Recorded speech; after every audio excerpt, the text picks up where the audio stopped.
माँ ने अपनी छोटी सी आय या गांव की जमीन बेचकर बेटे को शहर भेजा ताकि वह एक बड़ा इंजीनियर बन सके।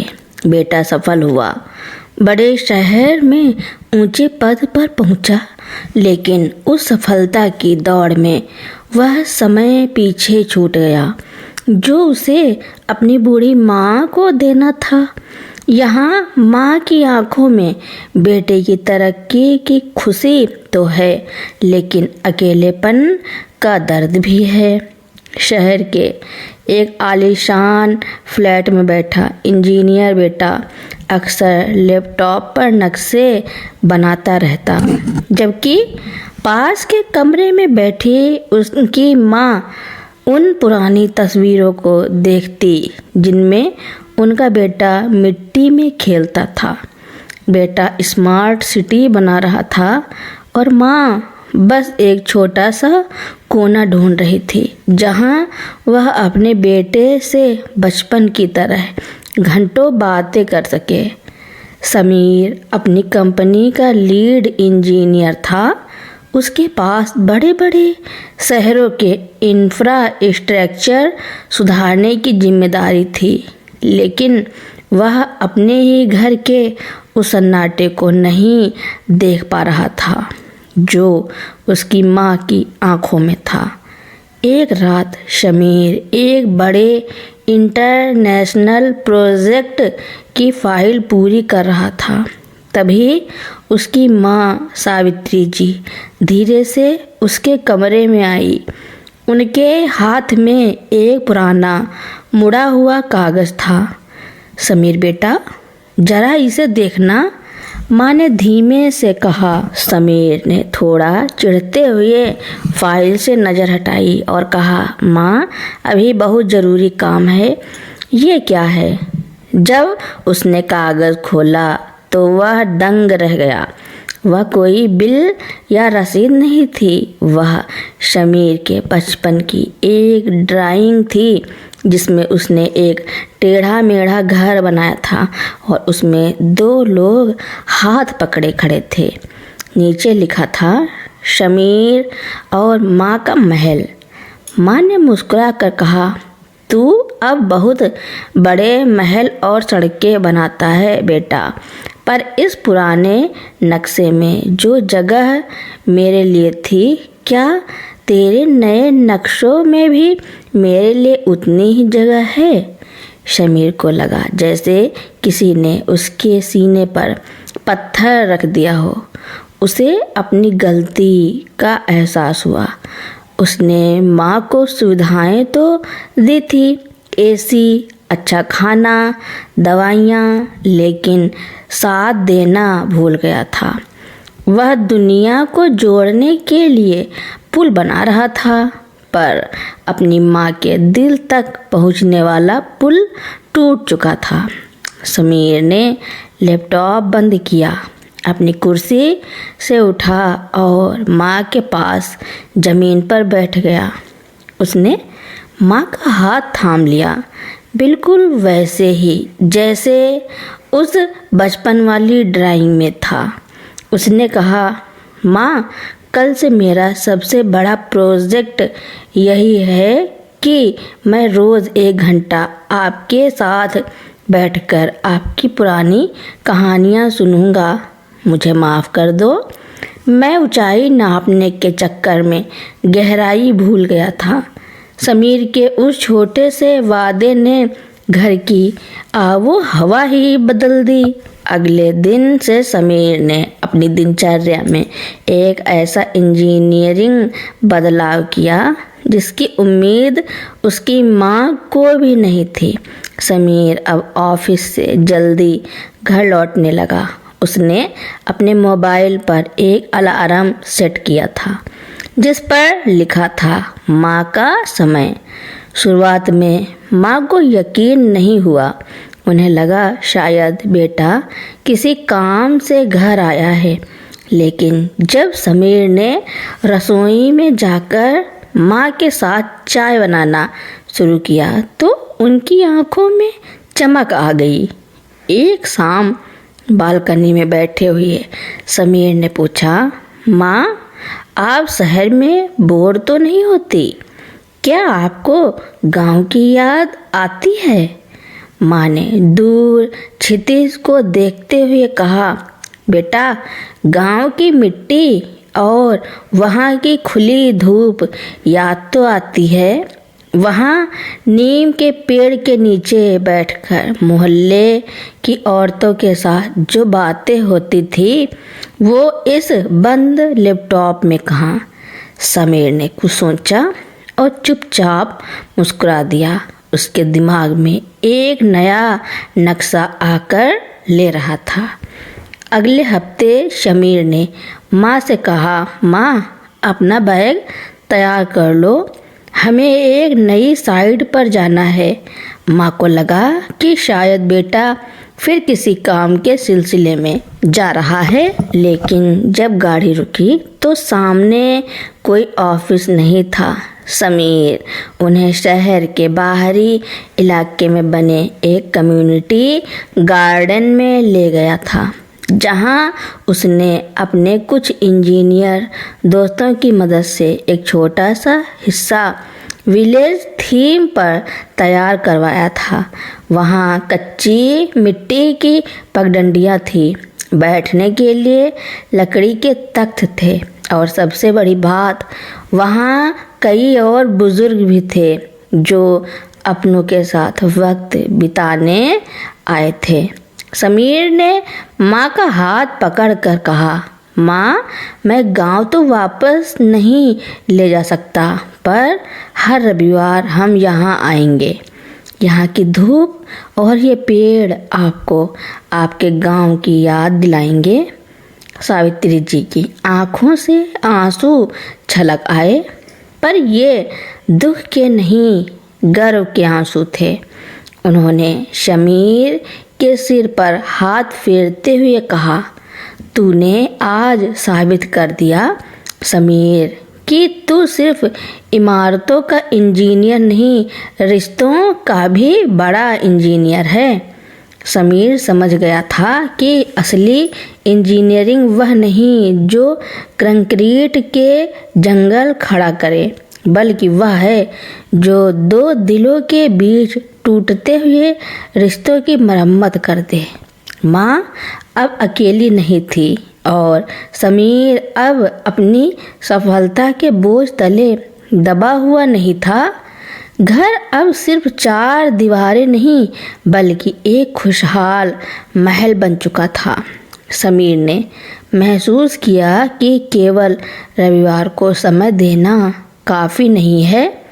उसने देखा कि शहर के कंक्रीट के जंगलों में उसकी माँ जैसी हजारों बूढ़ी माताएं और अकेले पिता अपने फ्लैटों की खिड़कियों से बाहर ताकते रहते हैं। उनके पास दवाइयाँ तो हैं, पर बात करने वाला कोई नहीं। उसने अपने कैरियर का सबसे बड़ा जोखिम लेने का फैसला किया। समीर ने अपनी हाई प्रोफाइल कॉरपोरेट नौकरी से इस्तीफा नहीं दिया, बल्कि उसने एक सोशल स्टार्टअप शुरू किया। उसने अपने इंजीनियर दोस्तों के साथ मिलकर एक ऐसा लिविंग स्पेस डिज़ाइन किया जहां आधुनिक सुख सुविधाएं हों, लेकिन माहौल गांव की चौपाल जैसा हो। बीच में एक बड़ा बरगद का पेड़ और मिट्टी की सोंधी खुशबू वाला बगीचा हो। वहाँ रहने वाले बुजुर्गों को अकेलेपन का एहसास ना हो।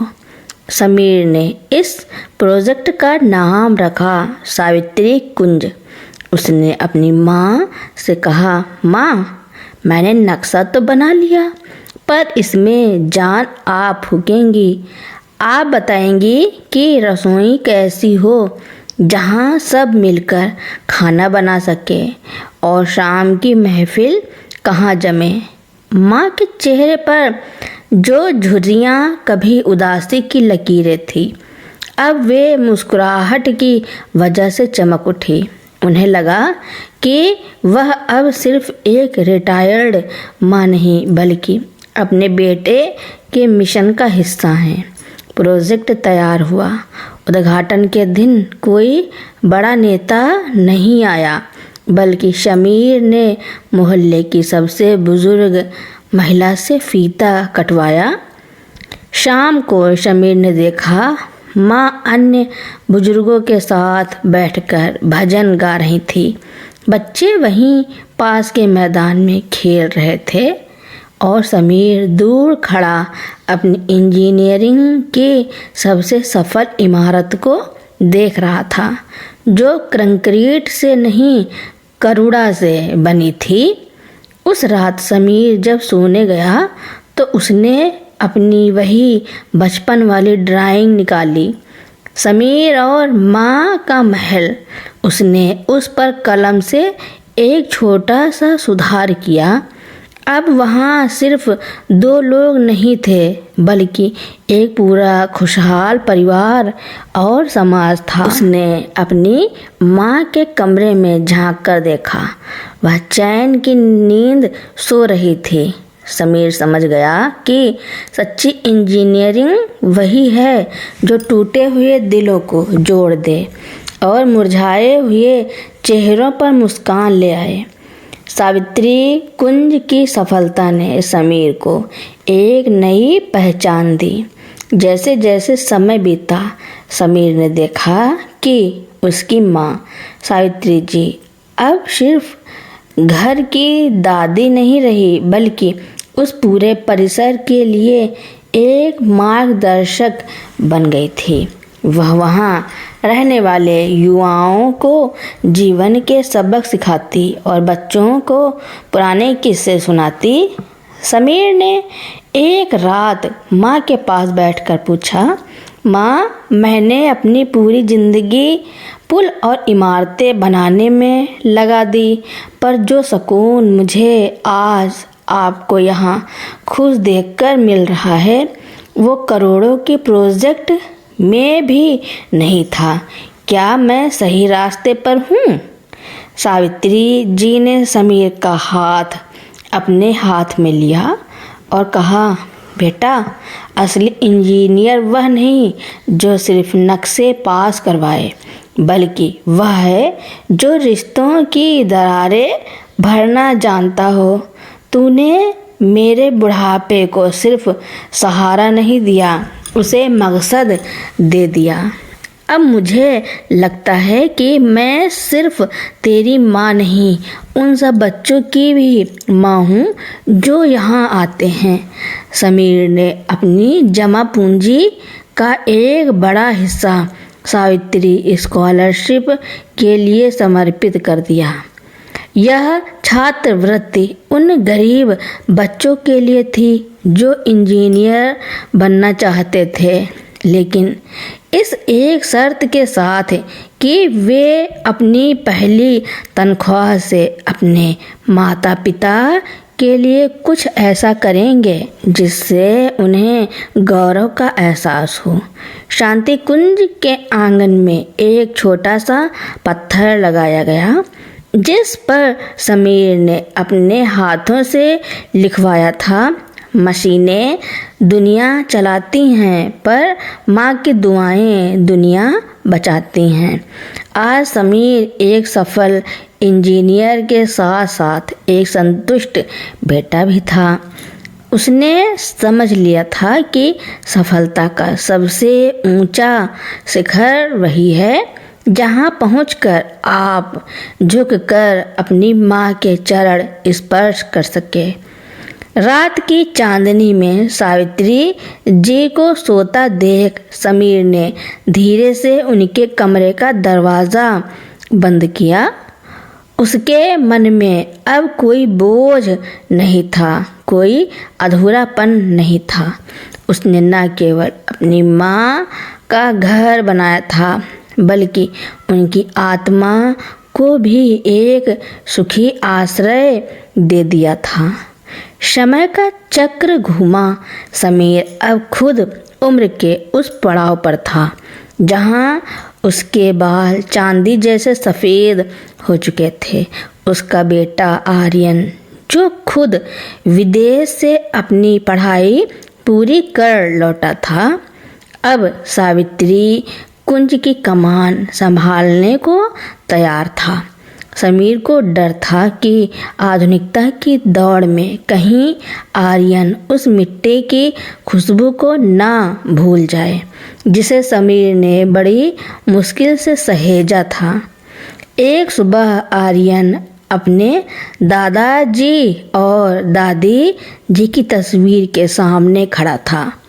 उसने समीर के पास आकर कहा, पापा, आपने ईंट पत्थरों को ममता दी, अब मैं इस ममता को तकनीक के जरिए पूरी दुनिया तक पहुंचाना चाहता हूं। समीर ने चौंक कर पूछा, कैसे बेटा? आर्यन ने एक डिजिटल प्लेटफॉर्म दिखाया। माँ की रसोई और दादी की कहानियाँ। उसने सावित्री कुंज की उन सभी बुजुर्ग महिलाओं को एक ऑनलाइन मंच दिया जहां वे अपनी पारंपरिक रेसिपी और जीवन के अनुभव साझा कर सकें।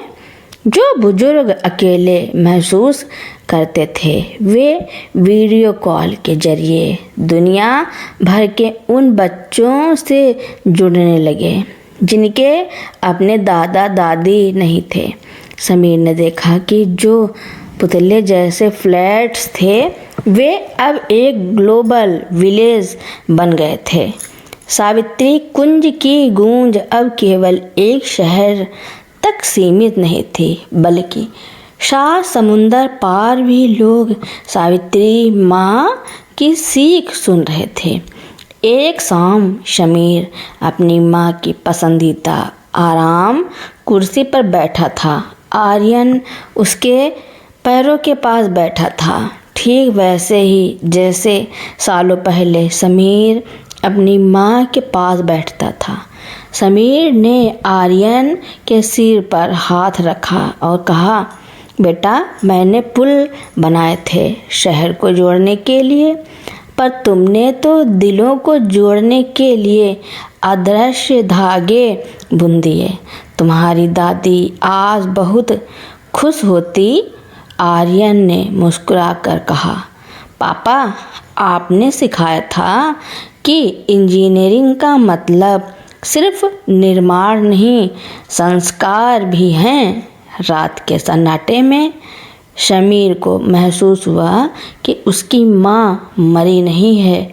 वह सावित्री कुंज की हर मुस्कुराहट में, आर्यन के हर नेक काम में और उस हर बेटे में जीवित है जो अपनी सफलता के शिखर पर पहुंचकर अपनी जड़ों को नहीं भूलता। इंजीनियर बेटा और उसकी बूढ़ी माँ की यह यात्रा अब एक परंपरा बन चुकी थी। आर्यन की तकनीक और समीर के संस्कारों ने मिलकर सावित्री कुंज को एक वैश्विक मिसाल बना दिया था। लेकिन एक रात जब समीर अपनी माँ की पुरानी डायरी पढ़ रहा था, उसे एक अधूरी ख्वाहिश मिली। डायरी के आखिरी पन्नों पर लिखा था, समीर, तूने मेरे लिए महल बनाया, पर काश हर उस बेटे के पास यह हुनर होता कि वह अपनी माँ के मौन को पढ़ सके। दुनिया में कोई भी माँ बेघर नहीं होती, वह बस बेआवाज़ हो जाती है। समीर को समझ आया कि अभी काम ख़त्म नहीं हुआ है। उसने आर्यन को बुलाया और एक नया मिशन शुरू किया, मौन की भाषा। उन्होंने एक ऐसी डिजिटल लाइब्रेरी बनाई जहां बुजुर्ग अपनी उन कहानियों को रिकॉर्ड कर सकते थे जिन्हें उन्होंने कभी किसी को नहीं सुनाया। युवा इंजीनियरों के लिए एक अनिवार्य कोर्स शुरू किया गया, डिजाइन में सहानुभूति। समीर ने सिखाया कि अस्पताल की दीवारें सफ़ेद क्यों होनी चाहिए, या एक पार्क की बेंच की ऊंचाई कितनी होनी चाहिए ताकि एक बूढ़े घुटने को तकलीफ ना हो। सालों बाद जब समीर का भी अंतिम समय आया, वह डरा हुआ नहीं था। उसने आर्यन का हाथ पकड़ा और कहा, बेटा, मैंने अपनी माँ के लिए जो पुल बनाया था, आज उस पर करोड़ों लोग चल रहे हैं। मेरी इंजीनियरिंग अब पूरी हुई। जब समीर ने अपनी आंखें मूंदी तो उसे लगा जैसे सामने धुंधली सी रोशनी में उसकी माँ खड़ी है। वह वैसी ही दिख रही थी जैसी समीर के बचपन की उस ड्राइंग में थी, जवान, मुस्कुराती हुई और बाहें फैलाए। आज सावित्री कुंज की हर ईंट से एक ही आवाज़ आती है। शहर के शोर में भी वहाँ एक अजीब सा सुकून है। अब वहाँ इंजीनियर बेटा केवल मशीनों का मालिक नहीं है। बूढ़ी माँ केवल एक याद नहीं है। वे दोनों एक अमर प्रेम के प्रतीक बन चुके हैं। सालों बाद सावित्री कुंज के आंगन में एक छोटा सा बच्चा खेल रहा था। वह समीर का पोता और आर्यन का बेटा था। उसने मिट्टी में एक घर बनाया और उसमें 3 आकृतियाँ बनाई। आर्यन ने मुस्कुराते हुए पूछा, बेटा, ये कौन है? बच्चे ने मासूमियत से कहा, पापा, ये आप हैं, ये दादाजी हैं और ये वो दादी माँ हैं जिनकी फ़ोटो दीवार पर लगी है। दादाजी कहते थे कि घर तभी पूरा होता है जब छत के नीचे पुरानी यादें और नई उम्मीदें साथ बैठें। समीर ने अपने जीवन के अंतिम दिनों में एक किताब लिखी थी जिसका शीर्षक था मशीनों का नहीं, मनुष्यों का निर्माण। उस किताब का आखिरी पन्ना कुछ ऐसा था, मैंने लोहे और सीमेंट से पुल बना, लेकिन मेरी सबसे बड़ी इंजीनियरिंग वह थी जब मैंने अपनी माँ की खामोशी को अपनी व्यस्तता से जोड़ दिया। याद रखना, जिस घर में बुजुर्गों की हंसी की गूंज नहीं होती, वह घर केवल एक स्ट्रक्चर है, आशियाना नहीं। आर्यन आज भी उसी बालकनी में बैठता है। उसे आज भी महसूस होता है कि जब हवा चलती है तो उसकी दादी की साड़ी की सरसराहट सुनाई देती है और जब कोई पंछी चहकता है तो उसे अपने पिता समीर की संतोष भरी मुस्कान दिखाई देती है। समीर, सावित्री और आर्यन तीनों अब उस आदर्श पुल का हिस्सा हैं जो पीढ़ी दर पीढ़ी प्यार और सम्मान को जोड़ता रहेगा। सावित्री कुंज का दिया हमेशा जलता रहेगा, यह याद दिलाने के लिए कि इंजीनियरिंग दिमाग का काम है पर घर दिल से चलता है। सावित्री कुंज अब केवल एक इमारत नहीं थी बल्कि एक जीवंत तीर्थ बन चुका था। यहाँ आने वाला हर युवा इंजीनियर केवल नक्शे बनाना नहीं सीखता था बल्कि वह सहानुभूति की भाषा सीखता था। आर्यन ने इस सोच को एक नई ऊंचाई दी। उसने दुनिया भर के बड़े शहरों में सावित्री मॉडल्स प्रस्तावित किए।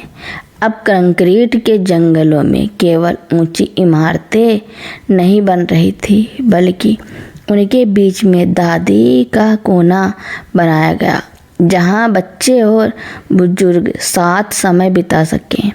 संवाद की गलियां बनाई गईं ताकि कोई भी अकेला महसूस न करे। आर्यन अब बूढ़ा हो चुका है। वह अपनी पोती के साथ उसी पुरानी बालकनी में बैठा है। पोती ने पूछा, दादाजी, पापा कहते हैं कि हमारे घर की नींव बहुत मजबूत है। क्या इसमें सबसे अच्छा सीमेंट लगा है? आर्यन मुस्कुराया और उसकी आंखों में समीर और सावित्री की यादें चमक उठी। उसने कहा, नहीं बेटा, इस घर के नींव सीमेंट से नहीं, एक माँ की दुआओं और एक बेटे के प्रायश्चित से बनी है। जब तक इस घर में अपनों के लिए समय रहेगा, यह नींव कभी कमज़ोर नहीं होगी। उस शाम जब सूरज ढल रहा था, आकाश ने एक अनोखी चमक थी। ऐसा लगा जैसे बादलों के बीच समीर और सावित्री जी एक साथ खड़े होकर नीचे अपनी इस बढ़ती हुई दुनिया को देख रहे हैं। समीर ने अपनी माँ का हाथ पकड़कर कहा, माँ, देखो, हमारा छोटा सा महल अब पूरी दुनिया बन गया है। सावित्री जी ने बस मुस्कुराकर उसके सिर पर हाथ रख दिया। वही स्पर्श, वही ममता। तो दोस्तों, मेरी कहानी सुनने के लिए आपका बहुत बहुत धन्यवाद। ऐसी ही नई नई कहानियाँ सुनने के लिए मेरे चैनल को लाइक, कमेंट, शेयर, सब्सक्राइब एवं बेल आइकन का बटन दबाना ना भूलना, ताकि मेरी नई नई कहानियाँ आप तक पहले ही पहुँचती रहें।